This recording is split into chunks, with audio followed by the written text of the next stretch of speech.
Cue motivational music. Hello and welcome to the podcast. My name's Dean and I'm a designer on a quest. A quest to further understand the creative industry and learn as much as this noggin will hold. Join me as I share my discoveries and tap into the minds of some of the most well-respected creatives in the world. This is my creative therapy. Hello and welcome to episode 7. So today I'm joined by Pete Durant, who is a digital guru, in my opinion. He's a business leader with expertise in leading business change, heading up social marketing agencies, creating integrated digital brand strategies, cutting-edge content and award-winning marketing campaigns. Currently, he's head of social media and digital marketing for global content and TV company Endemol Shine, who work on some awesome TV shows like Peaky Blinders, Big Brother, The Island with Bear Grylls, just to name a few. In this episode, we talk about some of the awesome projects that he's worked on, setting goals, making the most of your time, creating effective social content, and loads more. So how are you? How's things? Yeah, not too bad. Pretty relaxed. We've got a big show coming out on Saturday. Second series of All Together now on BBC One.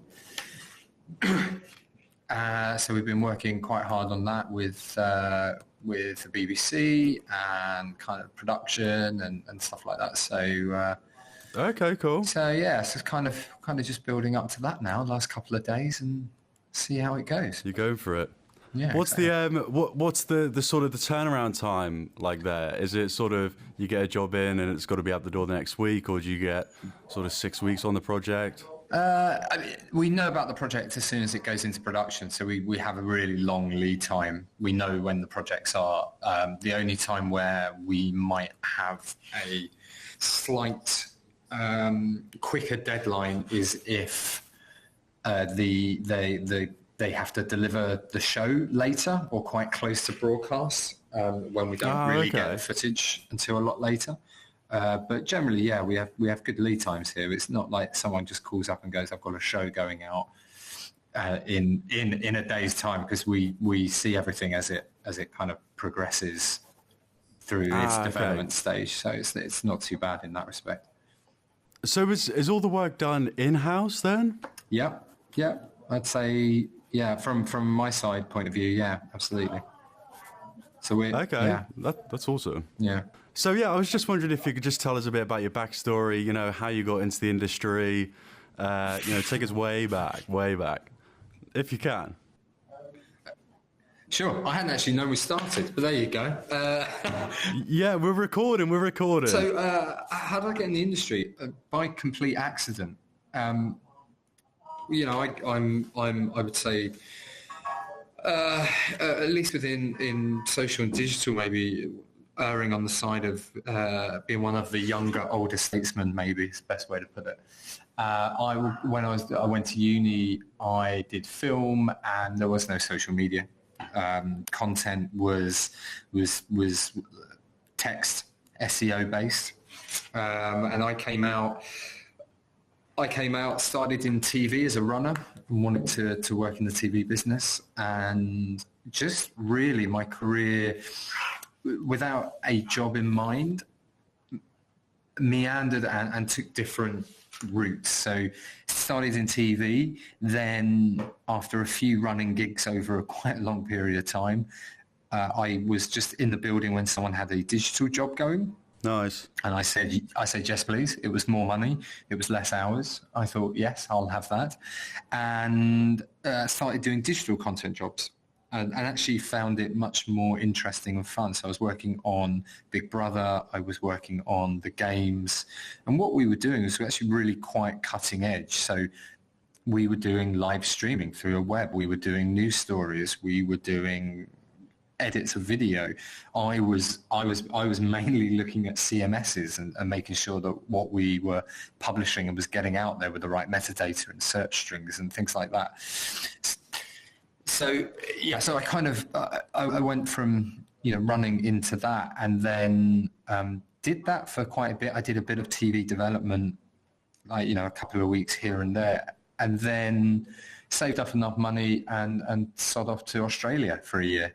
I just Nice. well, Okay. I was quite junior, and Why not? And I thought, why not? I'm young and I've got the money to do it. I've saved up from this job and these jobs Absolutely. and kind of did it. And over there, kind of starting again in an industry is pretty tough, especially when you don't have. I can imagine it would be a little bit easier now with the experience I have, and ended up in an investment bank, as you do. So did that for 6 months, travelled around, came back, and a friend of mine who I worked with on Big Brother said, the Sun newspaper are changing their CMS, and you know all about that stuff. Do you fancy coming in and being an online sub and helping them get their archive stories and some of their breaking stories into the new CMS as they switched over? And in the end, I was an online sub for a year. After that project, I wrote some pretty horrendous stories about Big Brother, and when I mean horrendous, I mean horrendously written. What sort of Big Brother are we talking about here? Is it like the older ones with? Yeah, we're talking. We're talking Nadia. Oh yeah, was it Nadia? Yeah, we're talking about that. We're talking like 2007, maybe 2007, something like that. And so essentially, the Channel 4 days. And those are the best days. That was when Big Brother was at its peak. Some would argue Some would argue, the show is still great, but it is one of ours. It is one of ours. So, we recently won a broadcast award for best digital program support. So we're still, the online audience is still really, really huge and kind of love the show. But yes, to the outsider, people definitely seem to have preferred the Channel 4 days. That's my corporate hat on. So I was doing this stuff, and then at the same time I was doing that, I was actually working nights, and I swore I will never work nights again on a full-time basis. It was absolutely horrendous. I had to do it in order to work, in order to be able to move to London, because I was doing huge commutes through all of this. I was living out in Southeast Essex and, doing 2.5 hour commutes. I was working night shifts at the Sun, which at the start meant you finished at sometimes you finished at 2 or 3 in the morning, sometimes you finished later. And at 2 or 3 in the morning, there were no trains. So I was just hanging around Liverpool Street in a cafe for that sort of period of time until the train started. So it's crazy. It kind of reminds me of that sort of setting. I'm sort of picturing the Wolf of Wall Street. Like everyone's just going crazy, and less drugs, less drugs, more coffee, and more watching Big Brother contestants sleep. Oh, that was awesome. Yeah, no, that was another sort of great part about it, is that you could just, if you couldn't sleep, you could just go downstairs, I think you had to hit the red button or something on your remote, and then you could just watch them sleep, which is really random, but it was pretty entertaining. Popular, actually. It was pretty popular. But yeah, so it was, I think what it was basically was, the nights thing, really did actually physically affect me, but what everyone has to do certain jobs when they start off, and I see some people now when they come into the industry, and maybe it's just because I'm a bit more of an old bugger, but I see in some people that they don't think that they have to do that, and they don't have to kind of sometimes do the crap in the industry. I understand a lot of people, as I did, have other jobs. I scanned maps for a local council at one point. Okay, cool. But and then suddenly they get a job in the industry, and they expect that it's all amazing and stuff. So I did that. I worked nights, and then I also worked days at Channel 4 as an online producer for an online branded content show called Byte. And this was all during a time when it just didn't really exist. And, branded content series like that now are kind of slightly all the rage. And I think, well, Ford were doing it, in 2008 or whenever it was, 2009. And I kind of just followed into different roles that were really interesting to me. So at that point, I had the opportunity to go and run the editorial and essentially run the community of a virtual world / social network before social media marketing was a thing. So it was at Habbo Hotel, which was for teens. And we really were on the forefront really of what people would now consider the norm of the business. And we were doing some really amazing creative stuff, marketing to young people and connecting brands, TV shows, films. The NSPCC won a few awards, and then in that role, I evolved into doing all of the global ad creatives. So it was amazing because I was still really young, and seeing your work go out to 20, 30 million people around the world. That's crazy, was really, man. That's really ridiculous. cool. And it was, we got loads of briefs. It was highly creative. It was all about making great content, but being very commercially savvy with it, because not only were you doing it for brands, but we were creating content to keep people on site. So you were essentially learning how to run a website and understand that element of it, as well as selling virtual furniture. So we had the role was also really, really commercial, because you had to look after how much furniture, or furny as it was called, we were selling. And it was really amazing, and I loved it. Actually, it was one of my favorite jobs that I've had, because I think originally when I joined, there was maybe,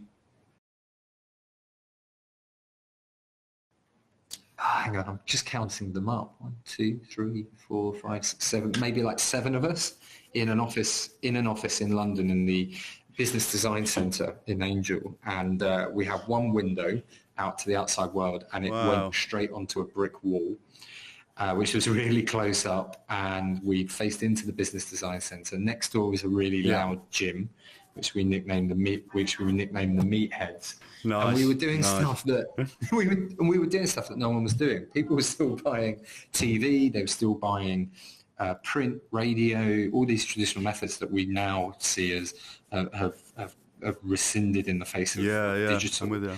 And it was incredible. It was such a fun, creative, different time. And so I did that. So I did the commercial, and then felt that I wanted more brand experience, and then kind of flipped between brand and agency in a variety of different roles.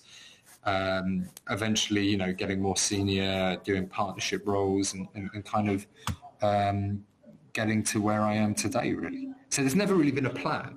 And I think if you're creative and you need regular creative stimulus, and you need challenges to overcome, or in a creative way where an artist would have a piece of work and then move on to different pieces of work and do different approaches, I kind of see my career slightly being like that, but also kind of just reacting and evolving to the industry as it changed around me, because it didn't exist. And then suddenly I remember my boss Phil at Habbo turned around to me and went, "You should really look at this Twitter thing." And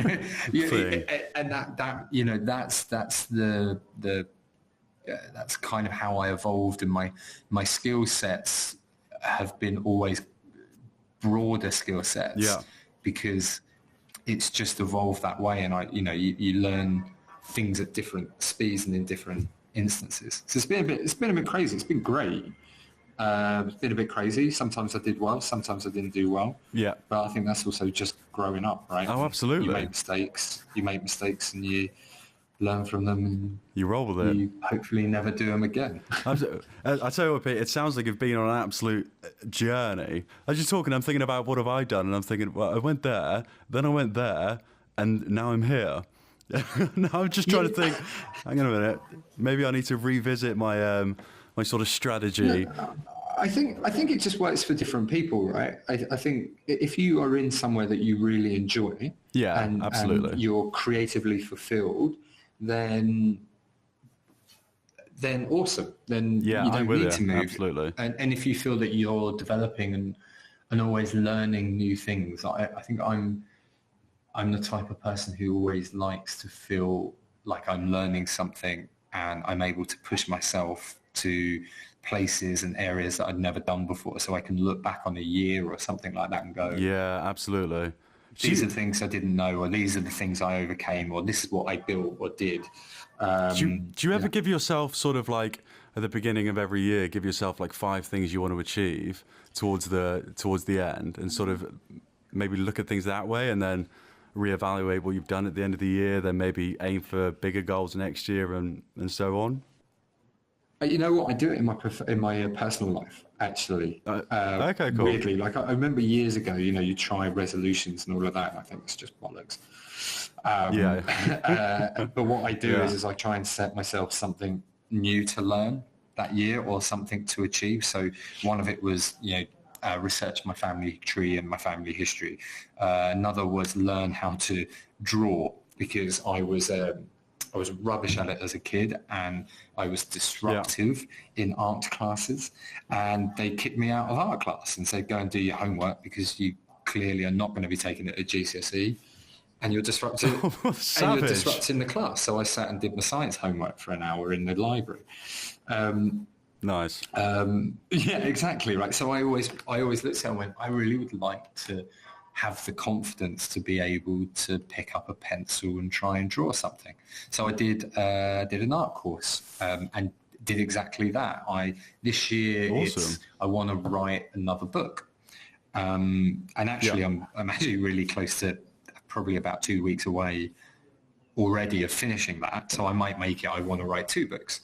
So Oh God. Right. so Okay. it's a bit rather than sort of saying I want to do 5 things. It's more about what can I achieve. I mean, I Yeah. didn't Yeah. expect to do it so early, but I've kind of found this thing. I wrote one before and I wrote it on the train because I was doing 2.5 hours per journey as a commute when I was young, like at the Sun and places like that.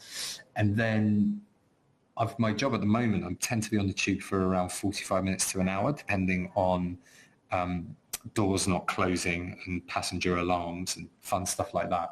Yeah. And I discovered this platform called Wattpad, which is a social network. It's about 70 million young people around the world who are writing stories and reading novels. It's basically the YouTube for stories. And everyone reads it on their phone. So that they're reading books, Wow. they're spending like 40 minutes per session.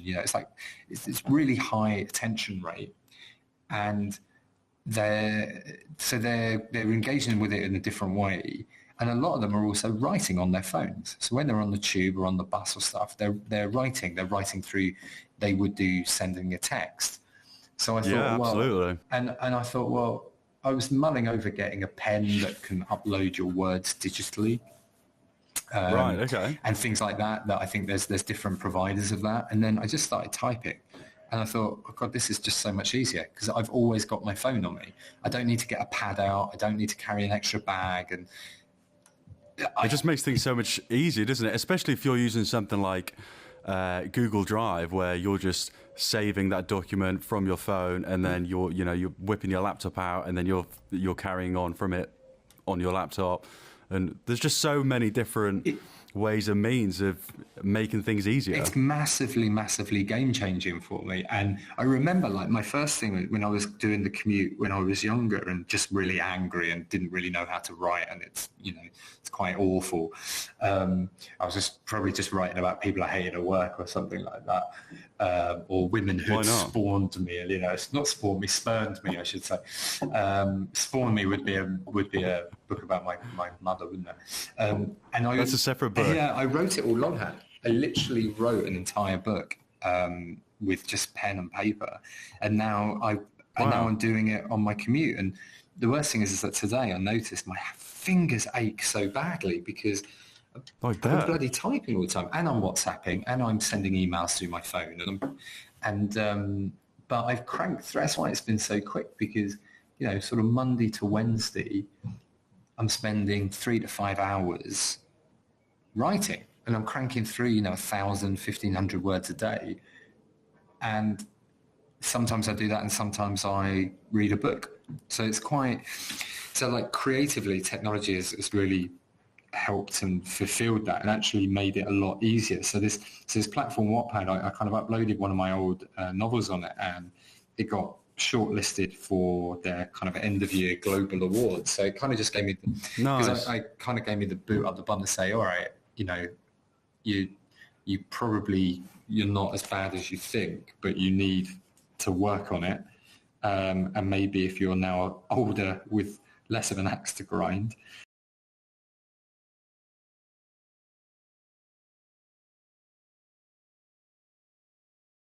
Well, it's like an art, isn't it? It's like an art in It, itself, writing, creative writing.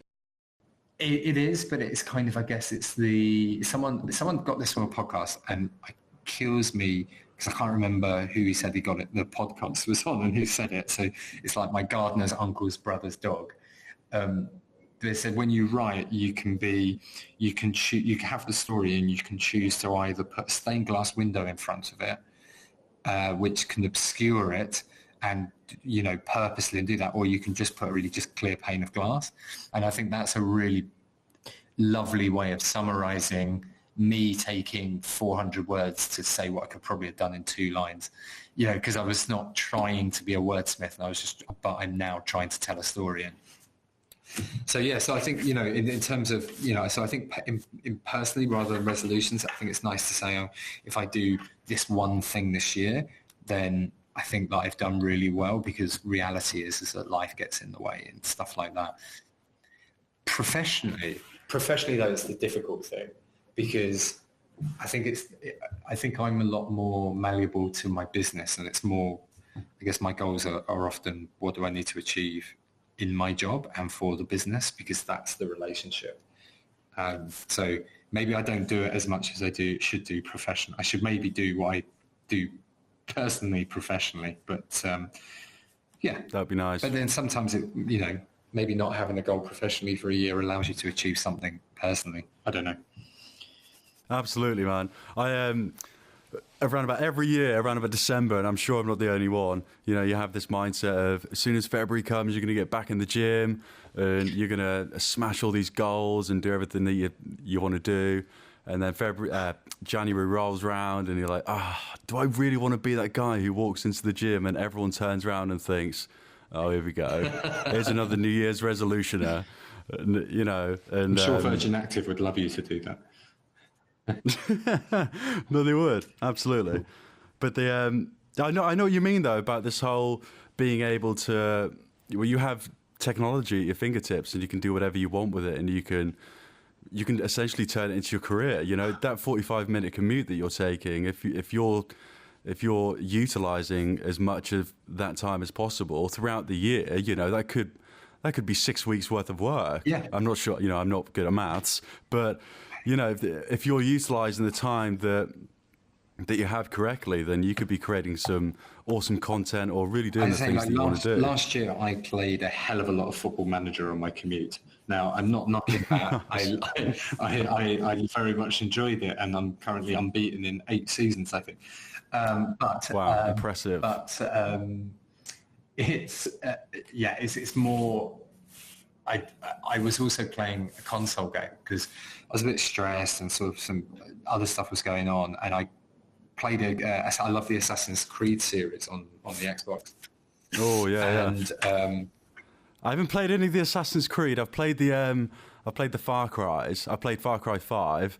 I did look at getting Assassin's Creed, but I wasn't. They released 2, didn't they? So there was one like an Egyptian one, and then 6 months or a year later they released the was it Roman themed or? And it's Greek. It was like Greece and Sparta. Well, yeah, but I love it, right? I love it because I can switch off my brain. It's my release, and plus it looks beautiful. You've got the storylines, you've got the history, and as a stress reliever, I think it's really amazing. But then they have this thing that they did this year, which they shouldn't have done, which told me that I played 100 hours worth of gaming on this one game, and that's good going. Impressive. It's a lot, and I just thought, you know what, I loved it and I enjoyed it, but can you imagine what if you'd put that 100 hours, or at least half of it, like say 50 hours, into something else? God, yeah. Did you ever get into World of Warcraft? No. This is the thing. I'm not like a hardcore gamer or anything. I just basically like the Assassin's Creed series. That's like my thing. And obviously GoldenEye on the N64. Oh, wow. All hail, all hail. But yeah, I just kind of, I got the guilt. I think it's my parents done really well when I was a kid, because I played Football Manager and stuff as a kid.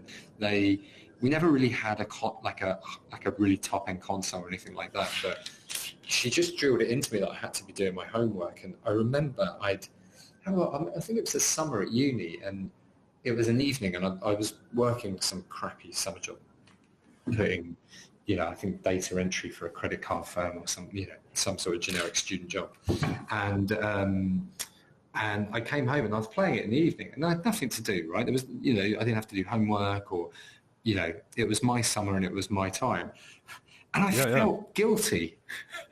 I felt guilty, like I shouldn't have been playing this because somehow my parents drilled that into me. So when I saw this 100 hours, I thought, oh no, how much more have I played on Football Manager?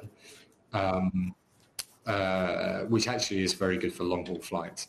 But what else can I be doing? And so I kind of got a bit of inspiration. I got nominated for this. I was on this sort of short list. Didn't win, but I was on the short list. What was that for? It's a book called The Illumination that I wrote years ago, and I kind of find it really hard to read back now because it was like this young kid wrote it who is probably a little bit out of touch of today's culture, as I'm sure everyone looks back on their younger years and think, what a dick. Oh, absolutely. I used to, going back to the whole gaming thing, I used to, and still do, and it's really weird, and it sometimes bugs me. I sometimes feel like when I'm playing a game, I have to power through it because I'm constantly thinking, surely there's something more productive I should be doing. And it's really annoying because, and it's annoying because I have all these friends who are like, oh yeah, are we going to play this tonight? Are we going to play this? And I'm all game for it. I want to play, but as soon as I get on there and start playing, I'm thinking, oh, hang on a minute, what about this bit of private work that I've got on? Or, my website needs updating, or I really want to reach out to this guy and talk to him about some of the work he's been working on. And then, so that's kind of blocks my enjoyment, which is annoying as hell. I'm sure there are many people listening to this who are parents going, for God's sake, guys, just enjoy it while you can. Oh God, absolutely. Because soon enough, your Xbox will just be there for collecting dust or something like that. But I was actually looking at getting an old N64. I was looking on a Gumtree the other day, and I was so tempted because you can still, surprisingly, they're only around about £50. So I was going to get one. I was going to get GoldenEye, Zelda. Oh, Perfect Dark, and I was just gonna blast the weekend and just have an N64 weekend. I thought that as well, and I don't know, I never did. But no, I know what you mean. But going back to Endemol, is that how you pronounce it? Yeah, Endemol Shine. Yeah, that's Endemol Shine. So obviously the projects that you guys are working on there, incredibly awesome. So just a few ones that stuck out to me: Black Mirror. The Island with Bear Grylls, Mr. Bean. Oh my, Mr. Bean. I mean, the cartoons are surprisingly as good as the originals that were made in the 80s, which is a bold statement. It's incredible. But, Mr. Bean is incredible, and I don't think when Rowan probably originally did it, he thought it would be as such of an international smash as it is. And the guys who are doing cartoons are incredible. The guys who are doing the digital work for Mr. Bean as part of the Endemol Shine group are great. And it's just, I suppose it's when you don't have language, humour can travel. And it's actually crazy. A really simple conceit, really. And then when I was I think that's what works so well with it, just like I think in the there was like a tiny little bit of dialogue where he might have said like the one word throughout the whole 15-minute sketch or something, but just I think so. Yeah, I mean, I don't know Mr. Bean as well actually, so it's not actually one of the brands I work on, but I can only talk as a sort of as a consumer really. But I think he kind of has some words, but I think when it's one or two words, it's much easier to translate for an international audience. Oh man, absolutely. A dialogue heavy thing where you have to have voiceovers or voice actors taking characters and things like that. I suppose there's less pressure on the writers, more pressure on the actor. Yeah. To make sure that he's doing everything right. Yeah, I think so. I think it's also finding those universal situations that do translate. I think that's also key when you have physical humour, is that physical humour it tends to be situational rather than perhaps as cultural. So maybe it travels. Yeah, I'm I'm with not a you. bean expert. That's just me. That's just my. I wish I could say I was a bean expert. I wish I could. I'll put that on my I'm sure CV. they'll be on Mastermind soon enough. There'll be someone. But have you seen the new Black Mirror? I think it's called Bandersnatch. Snatch Black Mirror does really great for Netflix. We have some great brands. We've got Peaky Blinders, which, which my team work on. We've worked on Humans. We have some Nice. really great entertainment formats. So things like internationally, there's a show called Your Face Sounds Familiar. We have All Together now, which is now in 10 markets, which is the one that's out on Saturday, BBC One, Cool. 30. Boom. Plug. And with Jerry Halliwell and Rob Beckett. Oh. And then we obviously the Big Brother series. We have MasterChef. We have Family Food Fight.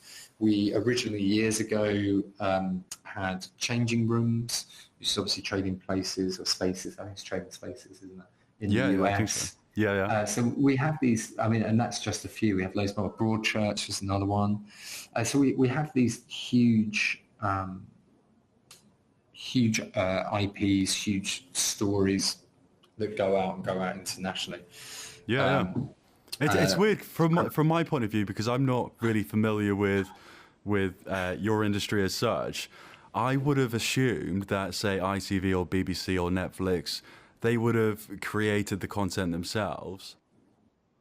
Yeah, so in a really, really crude way, traditionally what would happen is Netflix or BBC or someone like that would either put out a brief for a show. They might say, look, we want a show for 24-year-olds that's around driving, 16 to 24-year-olds around driving, and it's BBC Three. So like a channel will have a commissioning editor who will help sculpt what that channel's content is, and then they will go and put out a brief, and then production companies will come back with formats which they own, and then the commissioner will go, oh, I really like that, I want to make it, I'm going to commission you to do it, and then they license the show and brands. The production company are then paid to make it, and then the BBC, for example, will then say, we will own this content and this license for this brand for 3 years to be on BBC.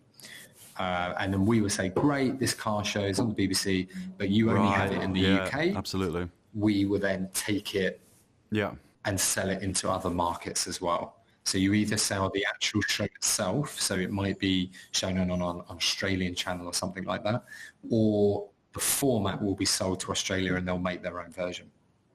And sometimes both. So that's why you have in the UK MasterChef UK, and then maybe on Watch or one of these other channels you might have MasterChef Australia and MasterChef US, all of which are tonally and different shows, but they're from the same core format. I'm with you. Yeah. So you either get a brief or you go and just pitch in a new show.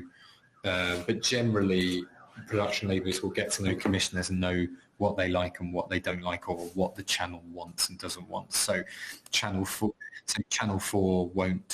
would never do Poldark for a drama, for example. I don't say they would never.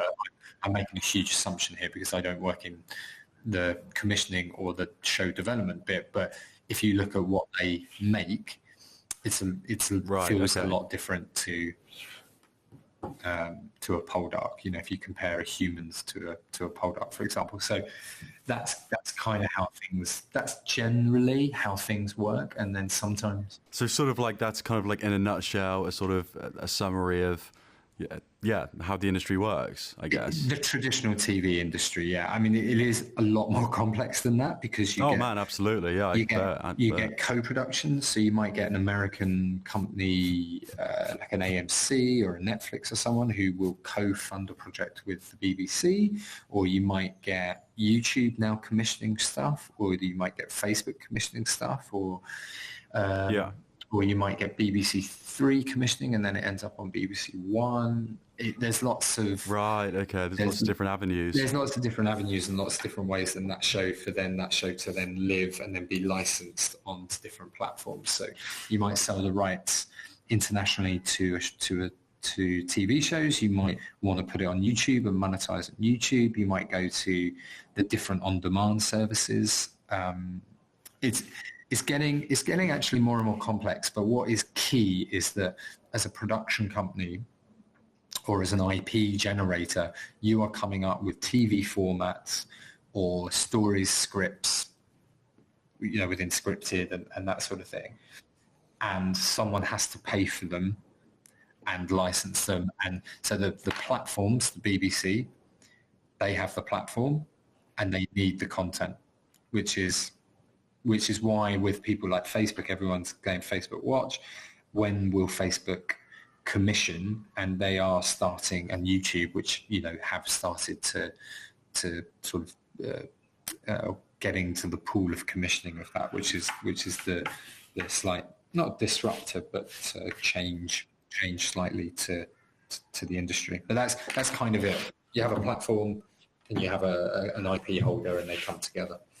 So do you think in maybe 5 or maybe even sooner than that, 5 years, maybe sooner, do you think places like or platforms like Facebook Watch and YouTube, they'll start reaching out to you guys saying, we want a TV series or we want some content? You already do.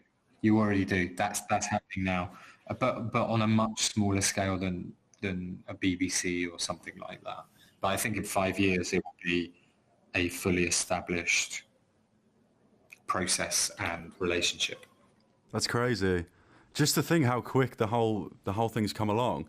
It must be really hard for the older generation in the industry to really get a grasp on how quick things have shifted and really understand, because it's really hard for someone who's been sat in the sort of the same seat, so to speak, for 40 years, and then within the last 5 years, this wave of technology and social media has just come through, blew everything up.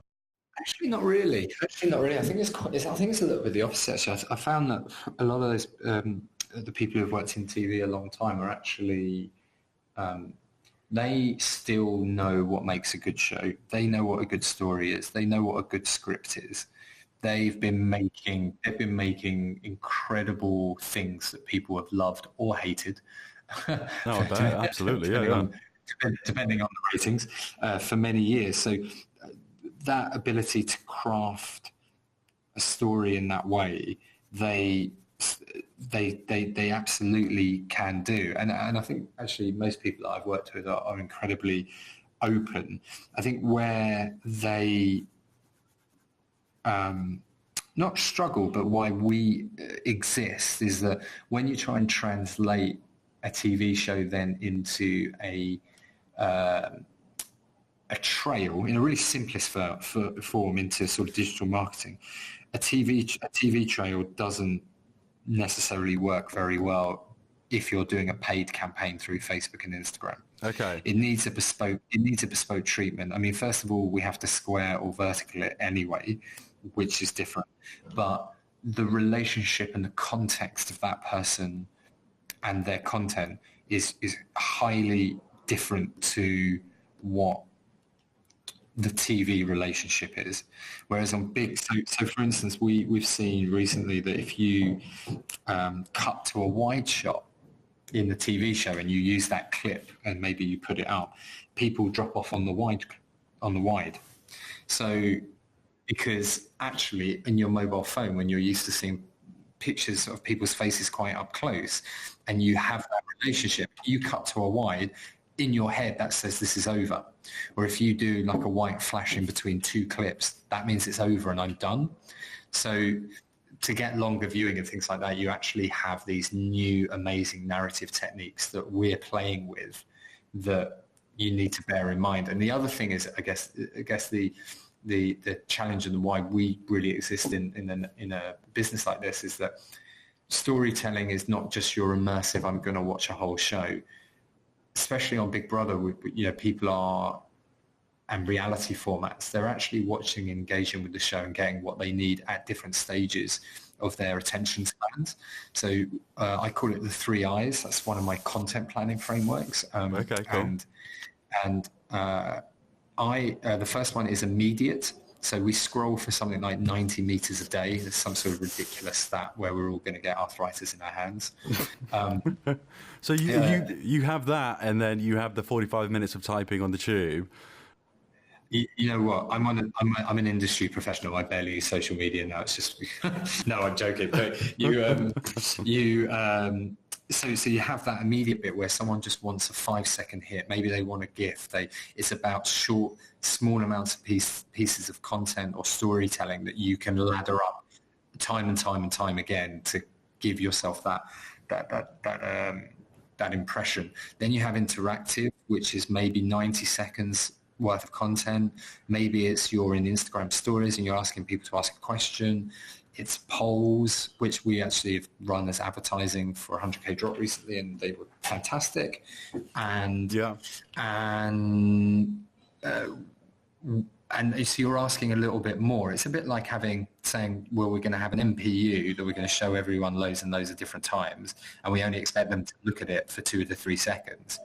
Then we're going to do an interactive display unit, and then the immersive piece, the way I often describe it, and it's not right for all shows, but generally, is actually the show itself. That is the immersive thing we really want. So yes, it is longer clips. Yes, it can be a 5-minute clip or a 7. So I guess it's really sort of taking content and really considering it across different channels. And just one more question. I want to try and squeeze one more question in. Are you guys considering virtual reality at all in the content that you're producing? Is that something that is on the horizon and is something that you're keeping an eye on? VR, well, yes. So we actually, as part of Endemol Shine, we have a team who are actually dedicated to taking VR commissions from broadcasters to do either standalone or side projects that work symbiotically with the products themselves. So I think we have a humans project out. We have a curfew project with Sky that is either out or it's coming out soon. So it's very much a part of our thinking. It's very much part of our business's thinking. I think for me, VR's great. I think VR is probably waiting for 1 or 2 big cut-through pieces that really drives people to want to get the sets. It feels like it's in the gaming space for me. It still feels like that. I can't see a family sitting down and all putting on their VR masks for an evening content. I do, however, I think augmented reality, AR, is probably, in my opinion, I could be wrong, I think it is going to be the next thing. Certainly, I think it's going to be more used than VR, just because I can see how augmented reality can merge with everyday living. And sort of, when you look further down the pipeline, you can imagine it just being a contact lens that you just put in your eye, and then you look at someone, then their Facebook information or Instagram profile pops up to the left of them, and you can add them by winking. It seems to have a lot more legs than VR, which is strange because AR isn't really talked about as much. Well, I don't know, maybe I just haven't heard about AR, like commercially mainstream. Yeah, I mean, I think AR seems to be used a lot in marketing and a little bit in gaming, because obviously you had the whole Pokemon thing. Of course, yeah. So I agree. I think AR can be used in so many different ways, and no one's maybe perhaps told a story yet just on an app that then does it. And I think from my point of view, in terms of content, it's finding the right platform that enables you to do it. So can you get people into an app that gives you the AR experience in the way that you'd want maybe a piece of storytelling to let you do? Yeah. The struggle that I have is that I think, well, not so much struggle, it's more of an annoyance when Do you remember you used to see those magazines and they've got like scan codes Yeah. on? They're like, hover your phone over this and this will pop out. It's almost like, great, that's fantastic, but I have to download an app before I can do it. And, this app takes 1 minute to download. And is that bit of content worth 1 minute of my time? It's kind of like there's nothing immediate about it. I think if there was like a social media platform which had augmented reality built in, where it was an instant connection to that feature, it would be a different thing. Well, I mean, Snapchat, I guess Yeah, of half their course, product Snapchat. Yeah, is based on AR, and Facebook are trying to do, they do it as well. And Instagram, I think, has some filters yeah, and yeah. things, and that's okay for a little bit of light touch. And it's a bit of fun, but maybe something longer lasting. But then AR isn't longer lasting. It's about being in the minute. I think maybe the challenge will be is that there's a guy called Dave Coplin who used to work at Microsoft, and he was this brilliant guy who does talks and said this is the future and this is 5 years from now or whatever. Is that the guy who came out on stage once and went crazy? I don't know. He didn't go crazy when I saw him, but and that's not to say that he hasn't. I'll have to send you a link.